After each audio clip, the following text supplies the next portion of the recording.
kinakabahan ako pero this is it na talaga. Nandito na ako eh. Before I start, nais ko pong magpakilala. My name is Mariam Pinagawa, 29 years old, Tubong Mindanao po. So medyo tigas po yung pagbigkas ko ng Tagalog, pasensya na po. So, before na-involve ako sa AIM Global, isa po akong OFW sa Hong Kong. Domestic helper po ako for 4 years. So, doon ko po siya nakilala at doon ko rin po nag-start ang network ko.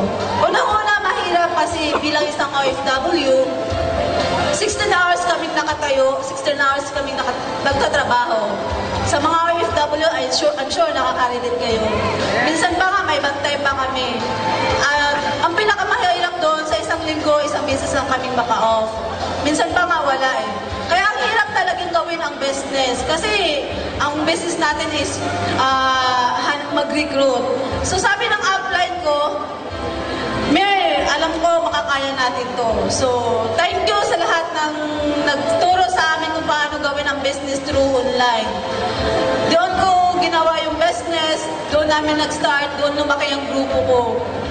After 10 months po na ginawa ko yung AIM Global part-time, nakapag-for good po ako dito sa Pilipinas.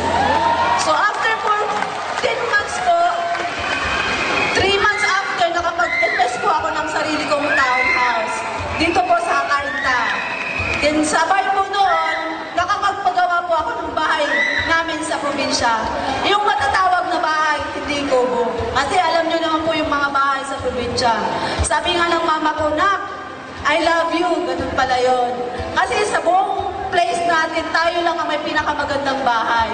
Dahil po yan sa AIM Global. Grabe guys. At ang pinakamasarap doon, kasi since international yung network namin, yung mga domestic helper po din, OFW na nasa sa ibang bansa, pinapadala sa amin yung pang-pay nila. Nagtitiwala sila sa akin. Minsan nga, nag-pay ako, minsan nagmahawa ko ng pera 200,000, 300,000, nakakatakot kasi wala pa po ako sa sakyan mong time na yun. So last month, nailabas ko po yung first car ko, yung dream car ko, brand new, Montero Sport 2014 model po siya. Grabe! The best part po nito, ano po siya, wala po sa mga downline ko, dalawa sa Hong Kong, isa sa Dubai, isa sa Lebanon, and Kuwait, and ano pa yung isa, nakapagpulgod na din po sila. Dati mga domestic helper din po sila.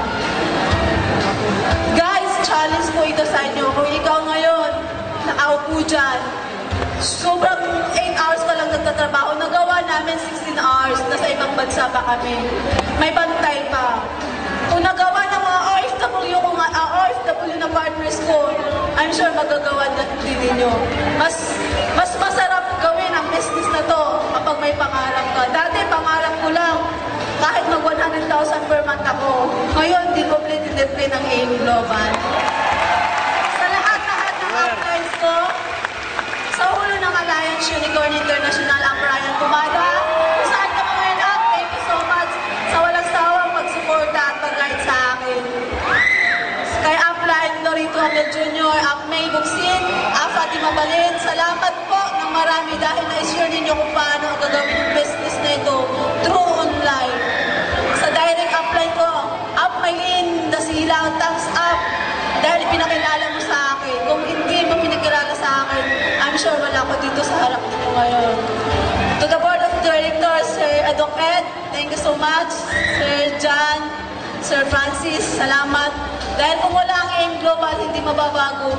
260 degrees yung buhay ng pamilya ko. Sa lahat ng partners ko, maraming salamat. Good morning, AIM Global! Yeah! Milyong palakpak! Rising Star of the Year! Congratulations! 2013!